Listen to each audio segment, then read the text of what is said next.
Je me présente, je m'appelle Lorenzo Gatto, je suis violoniste. Nous sommes ici dans les bâtiments de l'IRCAM à Paris pour l'enregistrement du concerto pour violon de Beethoven et les deux romances avec Benjamin Lévy et l'orchestre Péléas.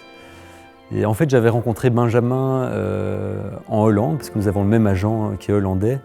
Et on avait joué le concerto de Beethoven, justement, au Concertgebouw. Ça s'est passé merveilleusement bien. On a fait un très beau concert au Concertgebouw et ça m'avait laissé un souvenir tellement fort que j'ai voulu continuer évidemment le travail avec lui. Et il se fait qu'ils avaient une tournée organisée ici en France. Ils m'ont proposé de venir jouer avec eux, de faire cette tournée. Et donc, de fil en aiguille, on s'est dit que ce serait quand même pas mal d'enregistrer ce concerto. C'est un luxe qu'on n'a pas beaucoup à cette époque-ci, c'est d'avoir une collaboration, d'avoir un développement, une évolution avec un groupe, avec un concerto. Et donc, c'est vrai que rien que ça vaut de l'or.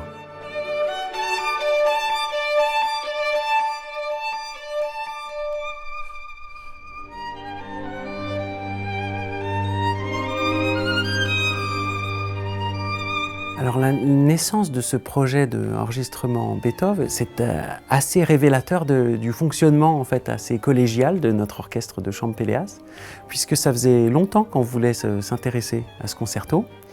Et une de nos violonistes avait entendu Lorenzo jouer dans un festival et elle m'a appelé en disant « J'ai trouvé le gars avec qui il faut faire ça ». Bien sûr, on peut dire que la musique c'est une langue universelle, mais en fait, on s'aperçoit quand même qu'entre musiciens, il y a des musiciens avec qui on parle tout de suite la même langue et d'autres avec qui on ne parle pas tout de suite la même langue. Et avec Lorenzo, j'ai eu la sensation que tout de suite on parlait la même langue, qu'on n'avait pas besoin d'expliquer entre nous ce qu'on voulait faire, ce qu'on ne voulait pas faire, qu'il y avait quelque chose d'extrêmement fluide et d'extrêmement facile.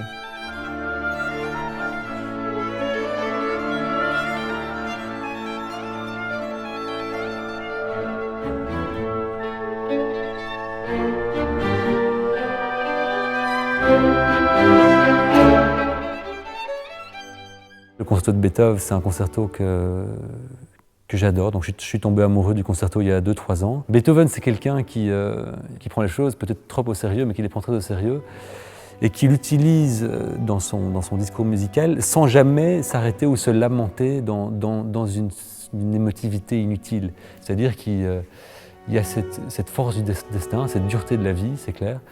Aussi ces moments extrêmement chaleureux, ces moments de romantisme tellement tendre, tellement chaud, mais jamais pathétique et jamais sentimentaliste. Quelque part, je me sens assez en adéquation avec ce type de musique.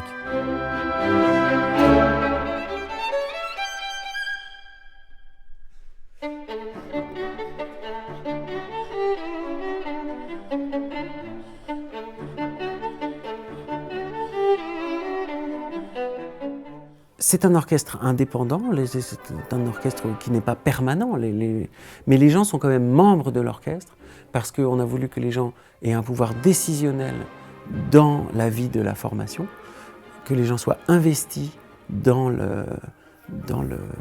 la vie de leur orchestre et qu'ils ne se sentent pas employés par l'orchestre, mais qu'ils s'en sentent un peu propriétaires. Il y a quelque chose d'extrêmement collégial et qui vient vraiment de l'intérieur et ça matérialise vraiment l'implication des musiciens dans la vie et le devenir de l'ensemble, et je pense que ça s'entend.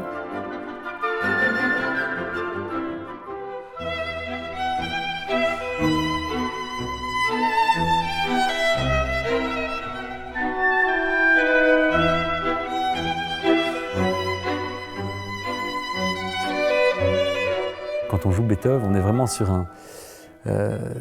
un fil de funambule parce qu'on ne peut justement pas verser, on ne peut pas faire trop de rubato par exemple. Le matériau thématique, c'est des 5 coups de timbale. Je veux dire, il n'y a pas de rubato possible. Évidemment, on joue un petit peu avec le temps, mais très peu. On est très limité à ce niveau-là.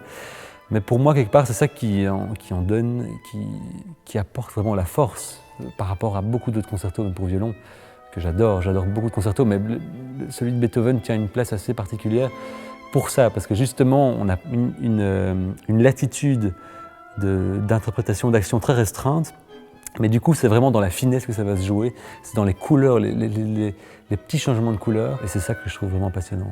Et c'est vrai qu'avec l'orchestre Péléas, Il y a ce souci-là, ce souci de la transparence du son. Ça veut dire que c'est un orchestre qui est conscient que il ne faut pas toujours jouer tout avec vibrato par exemple, qu'il y a plein de manières de produire un son. Et c'est un orchestre qui fonctionne aussi de manière assez chambriste, c'est-à-dire que les musiciens s'écoutent, les musiciens discutent, les musiciens viennent avec des idées. Et voilà, c'était aussi une expérience nouvelle pour moi de travailler avec un orchestre qui n'est pas institutionnel, mais qui est un orchestre créé de l'intérieur, un peu par ces musiciens. Je pense qu'on peut obtenir un très beau résultat. C'est un très beau challenge en tout cas.